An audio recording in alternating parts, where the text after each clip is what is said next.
Bienvenue dans cette vidéo de la première série. Donc je vais faire une petite série de 3 vidéos sur pourquoi devrais-je faire un solo.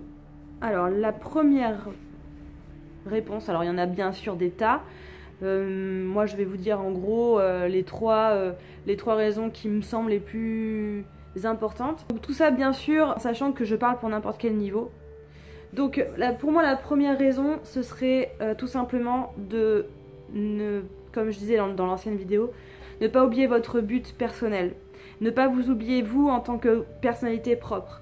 Parce que lorsqu'on prend des cours, souvent évidemment, des cours collectifs, il y a des chorégraphies de groupe. Et c'est très intéressant, ça apprend énormément. C'est un travail que j'apprécie grandement moi en tant que prof, c'est-à-dire voir mes chorégraphies en groupe et voir les filles évoluer en groupe, l'esprit de groupe bien entendu, voir l'esprit d'équipe, et c'est tout un travail que j'apprécie beaucoup, mais qui n'a rien à voir avec le fait de faire un solo. C'est deux choses différentes.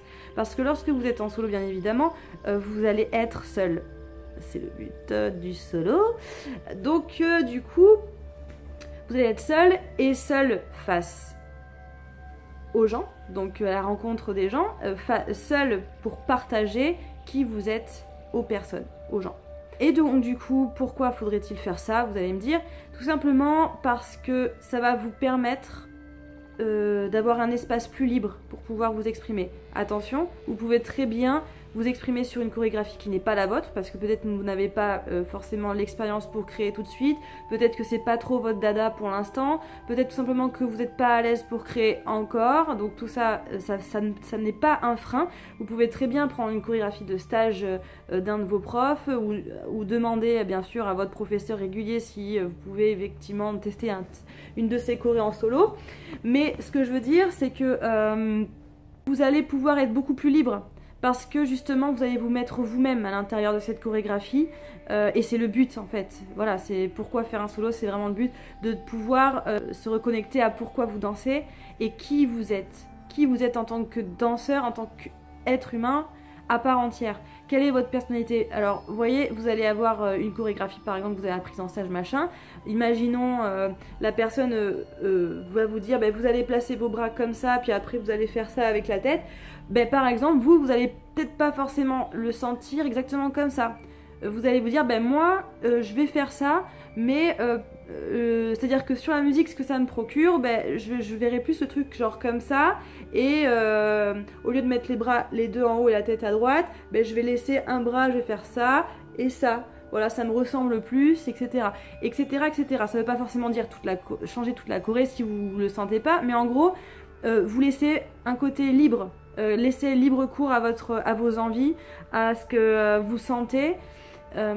Et c'est vrai que ça, on peut rarement le faire en groupe, parce que forcément, il faut qu'il y ait un esprit de synchronisation et d'être ensemble, d'avoir le bras pile poil là où il faut. Et évidemment, c'est le professeur et la chorégraphie du professeur qui va être le maître à ce moment-là.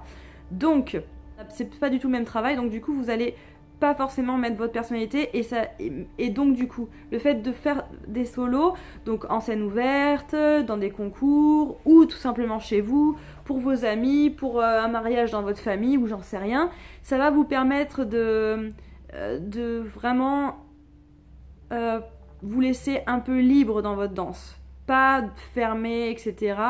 Plus vous dégager un petit peu. Voilà, j'espère que cette première vidéo vous aura plu. On se retrouve la semaine prochaine pour la deuxième vidéo de pourquoi faire un solo. À la semaine prochaine.